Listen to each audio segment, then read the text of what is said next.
You know what's crazy? It actually is a requirement. So let's hold a Bible study session real quick. This is really cool. Let me show you. So this was actually in 1 Corinthians where Paul was talking to them about speaking in tongues. If any man that speaketh in an unknown tongue, let it be by two or at the most by three, and that by course, and let one interpret.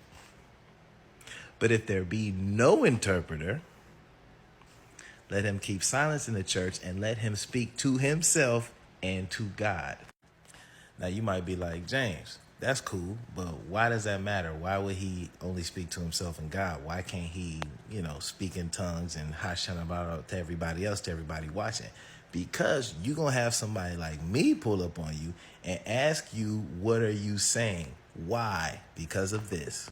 So first of all, let me start by saying always use multiple verses to back up your argument. You give me one verse, I'm going to throw it out the window because that means you don't know what you're talking about. So this comes from 1 Corinthians where Paul was talking about the different spiritual gifts. Now, remember what I said. You're going to have somebody like me ask you. Here's why. Now, there are diversities of gifts, but the same Spirit. And there are differences of administrations, but the same Lord. And there are diversities of operations, but it is the same God which worketh all in all. One Spirit, one God. I have to test you to make sure me and you got the same Spirit because there's only one. And the Bible tells me why. Peep game. So we head over to 1 John 4. Beloved, believe not every spirit, but try the spirits, whether they are of God, because many false prophets are gone out into the world. See what I'm saying?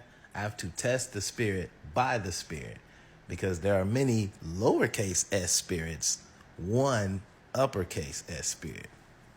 Bunch of lowercase g's running around, one uppercase G, the big dog, the big homie. And I'm going to round it out with this. Shout out to Paul giving young Timothy the game before he got out and start his ministry. He said, yo, young Timothy, you my boy.